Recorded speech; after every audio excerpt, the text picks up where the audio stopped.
describe him to me. And Muslim, look at the description of your Rasul. And for some, this would be the first time you hear what your Prophet looked like. I saw a man of striking appearance. ظاهر الوضاء أبلج الوجه, radiant face, حسن الخلق, beautifully created. لم تعبه السجلة, his belly wasn't protruding. ولم تزر به السعلة, nor was his head disproportionate and small. وسيم قسيم, proportionate and delicate, finely made, a specimen of a creation. في عينيه دعج, in his eyes there was a contrast. The dark was immensely dark, the white was excessively white.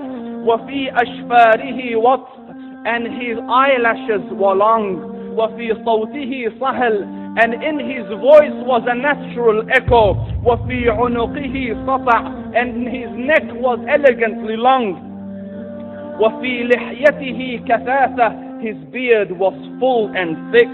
أزج أقرن, his eyebrows were arched, but they were not joined. It was separated. In صمت فعليه الوقار, when he was silent, dignity covered him.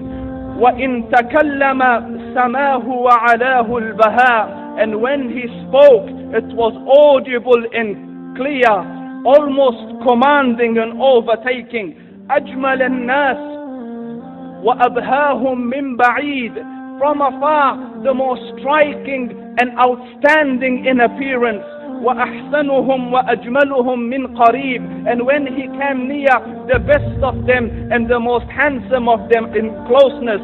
حلو المنطق, so such an exalted and sweet level of logic. Like when he used to speak, it was so coherently logical, it was smooth and easy to understand. فصل لا نزر ولا هزر, he was to the point, not excessive, nor too short. كأن منطقه خرزات نظم يتحدرن, his logic, his utterances, his words were like jewels coming out of a necklace, calculated, polished, one after the other. It would flow magically. ربعة, he was medium in height. Your eye didn't have to strain to look up at him, nor was it tedious to look down at him. He was a comfortable sight to look at. له رفقاء يحفون به, he had friends. The people that were with him, they were working around him to try to serve and protect him.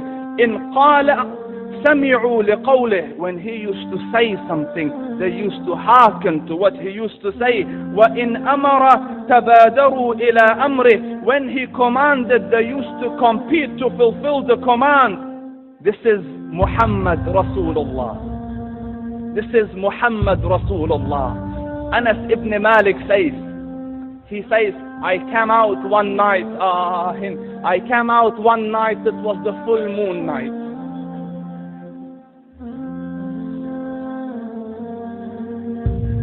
And I looked at the moon, and in the desert, understand, the moon is an awesome sight. It is smooth, it is radiant, it is clear, it is gentle compared to the scorching sun of which they are used to. So the moon was the epitome of beauty. So he says, I came out at a full moon night and I looked at the moon and I saw it, beautiful, handsome. So I said, let me go see if the moon is more handsome or my Prophet is more handsome. Let me see if that is more beautiful or the Prophet is more beautiful. So I went and I saw him standing afar. So I looked at his face, and I looked at the moon, and I looked at his face, and I looked at the moon, and I looked at his face, and I looked at the moon, and he said, Wallahi, he was more handsome than the moon in its entirety. That is just the look of your Rasul. Aisha radiyallahu anha says, I was sewing with a needle, my needle dropped in the dark, I couldn't find it. I said, Ya Rasul, I can't find it. He moved his face close, and I swear, out of the radiance of his face, I found my needle.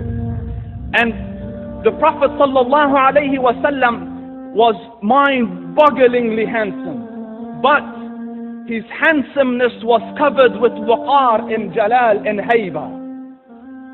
The Sahaba say, when we used to sit at his feet, two feelings conflicting would come on the heart. The first one, you wanted to look at him. You wanted to behold the majesty of his face. And when you wanted to look up, shyness used to overtake you, so you used to look down. Amr ibn al-As says, I sat with him many times, but if you ask me to describe his face, I can't describe it. I wouldn't be able to look up to him ijlalan wa ta'zeeman. I couldn't look up at him. And that is why he didn't have the problems that Yusuf alayhi salam had. Because it was difficult to penetrate the awe and the splendor of the Rasul.